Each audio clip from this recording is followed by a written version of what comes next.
insan kamil. Untuk mencapai tujuan tersebut, maka lembaga pendidikan Islam harus memiliki sistem manajemen yang efektif, termasuk struktur organisasi yang terarah dan terencana. Bahwa struktur organisasi adalah kerangka formal menjelaskan hubungan, tanggung jawab, dan alur komunikasi antar bagian dalam lembaga pendidikan. Dalam perspektif Islam, struktur organisasi tidak hanya ditentukan oleh efisiensi administratif, tetapi juga oleh prinsip-prinsip syura. Kalau kita kenal dengan musyawarah, kemudian amanah, atau bertanggung jawab, dan berkeadilan.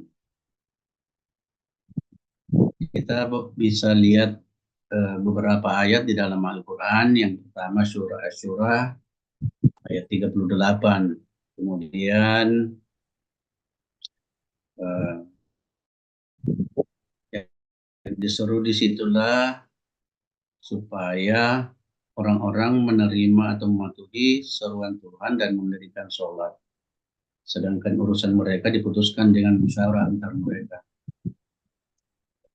Dan mereka menafkahkan sebagian dari rezeki yang akan diberikan kepada mereka. Jadi rupanya ayat ini mengandung 3 hal, yakni kalau berkenaan dengan pendidikan, maka itu ada kaitannya dengan sholat, kemudian setelah itu nanti beranjak dari implementasi sholat, itu urusan-urusan itu diselesaikan dengan musyawarah. Dan sesudah itu memang rupanya nanti dengan musyawarah urusan keagamaan itu nanti ada kaitannya dengan menafkahkan sebagian harta yang diberikan Allah kepada kita. Nah, berkenaan dengan itu, dalam makalah ini nanti yang akan fokus diskusinya yakni pada beberapa masalah. Yang pertama adalah pengertian struktur organisasi dalam pendidikan Islam. Yang kedua, apa landasan teologis, baik itu Al-Quran maupun hadis tentang struktur organisasi pendidikan Islam. Yang ketiga, apa saja prinsip-prinsip dalam membentuk struktur organisasi pendidikan Islam. Yang keempat, bagaimana model dan implementasi struktur organisasi dalam lembaga pendidikan kontemporer. Nah, yang pertama, konsep dasar dan landasan teologis. Itu ada 3 pokok pikiran. Yang pertama menyangkut definisi pendidikan Islam. Secara ringkas disebutkan bahwa susunan organisasi pendidikan Islam itu berupa susunan sistematis dari fungsi.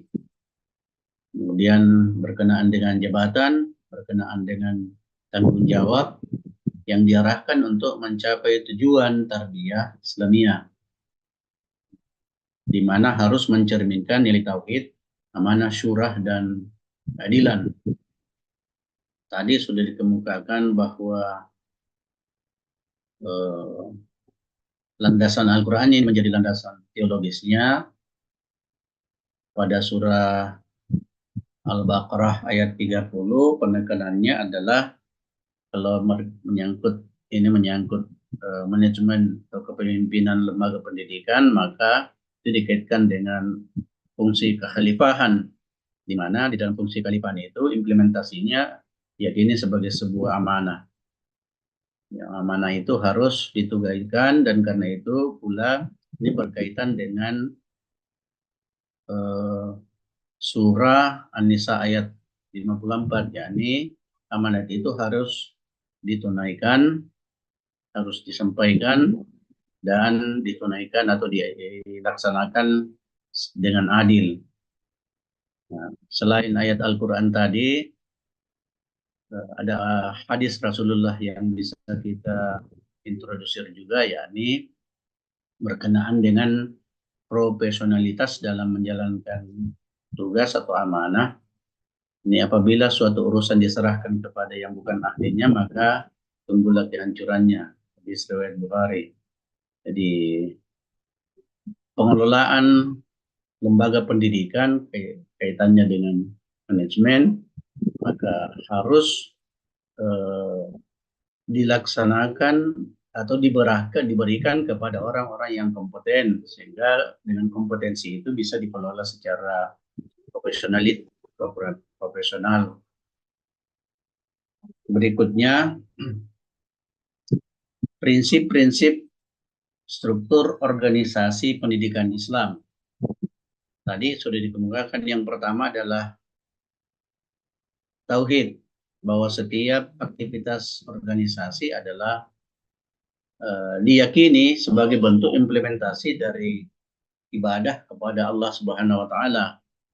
Kemudian dilaksanakan dengan prinsip musyawarah, yakni dalam pelaksanaannya, terutama dalam pengambilan keputusannya itu dilakukan dengan musyawarah, tentu dengan melibatkan pemikiran-pemikiran bersama sehingga ditemukan kesepakatan sebagai pertimbangan.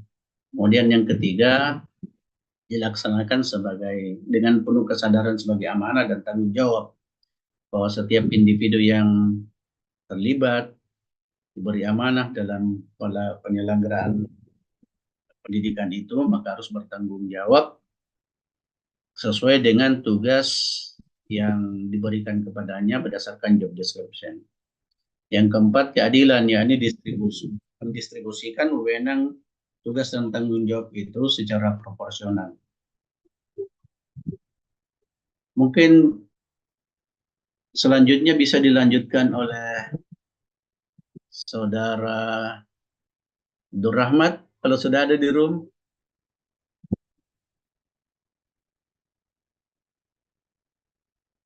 Masih di luar, Sat. Oh, masih? Ya, kalau Jadi saya lanjut saja dulu, Sat. boleh, Sat, boleh, Sat. Oh, iya. Ada konfirmasi. Oh iya.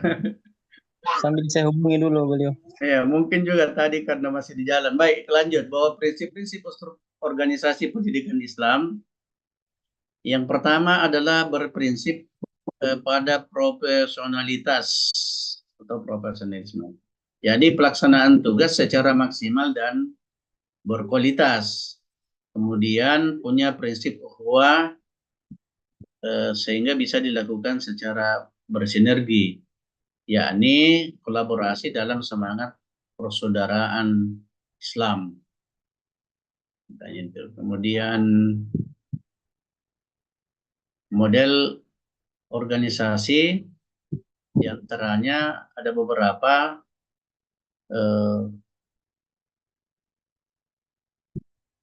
ada yang bersifat sentralistik. Nah, karakteristik ini yakni pimpinan tertinggi sebagai pusat otoritas dan pengambilan keputusan, dan kebijakan mengalir dari atas ke bawah atau top down. Kemudian kesesuaian, lembaga pendidikan Islam tradisional paternalistik, figur karismatik. Kemudian ada model karakteristik yang lain.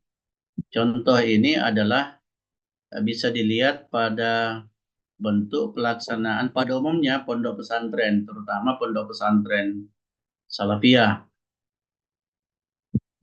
Nah, model organisasi yang tersentralistik ini mempunyai keunggulan tersendiri, yakni ketika akan dalam pengambilan keputusan itu bisa dilakukan secara cepat, disiplin, dan penuh ketaatan yang tinggi. Namun pada saat yang bersamaan juga mempunyai kelemahan, yakni terdapat kurangnya partisipatif setiap orang yang terlibat di dalamnya. Kemudian kurang inovasi karena bawahan sering tertahan aspirasinya.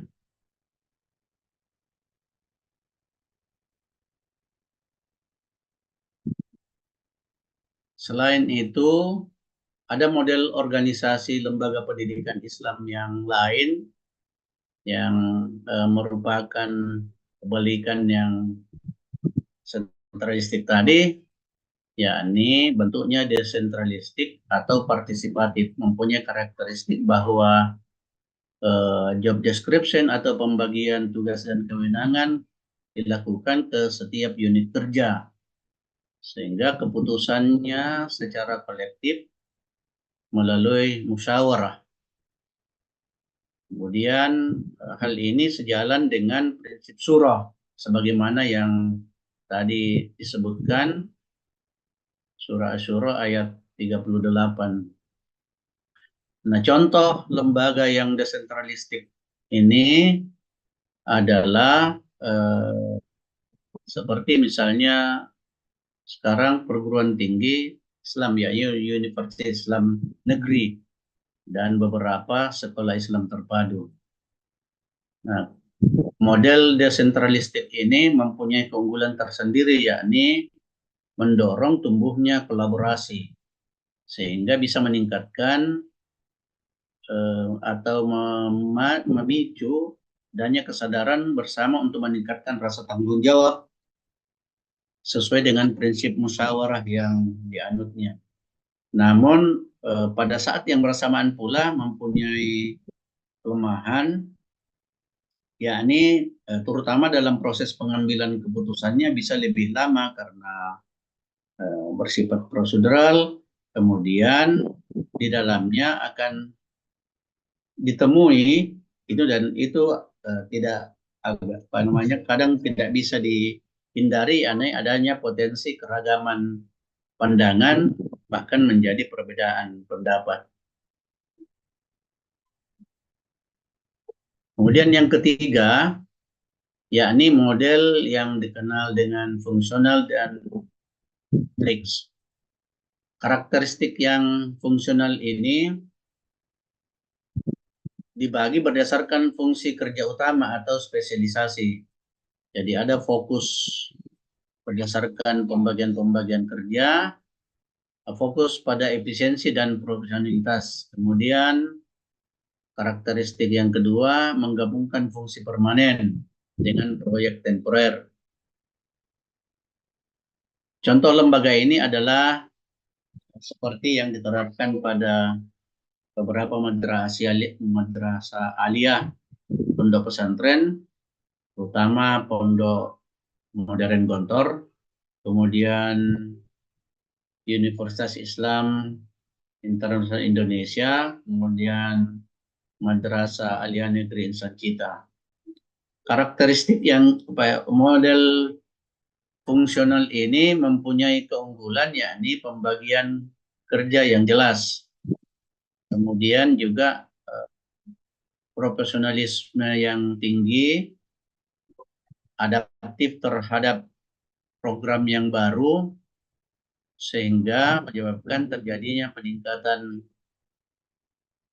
kolaborasi yang efektif, terutama untuk riset. Kemudian selain keunggulan, juga tetap mempunyai kelemahannya, yakni berpotensi ada tumbuh ego sektoral, sehingga ini nanti bisa menyebabkan ada friksi di antara unit-unit yang ada, yang menyebabkan juga koordinasi lintas bidang kurang lancar.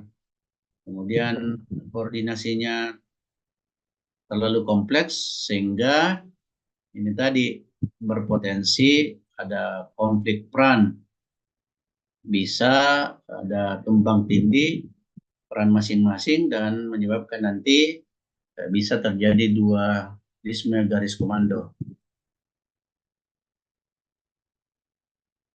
Nah, untuk selanjutnya saya serahkan kepada teman yang lain. Kalau tidak ada Abdul Rahmat, mungkin Ustaz Jamal dilanjutkan.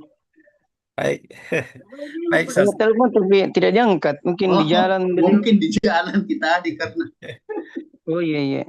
Baik, Ustaz. Ya, lanjut. Iya. Ya, kalau gitu saya lanjutkan karena ini mungkin juga sesi akhir juga. Baik, lalu bagaimana implementasi dan analisis umum struktur organisasi dalam lembaga pendidikan Islam modern yang pertama adalah pilihan model atau kontes. Di sini ada beberapa yang bisa kita lihat, misalkan pesantren tradisional itu model eh, cenderung menggunakan model organisasi sentralistik atau faktor karisma. Kemudian bisa juga kita lihat di sekolah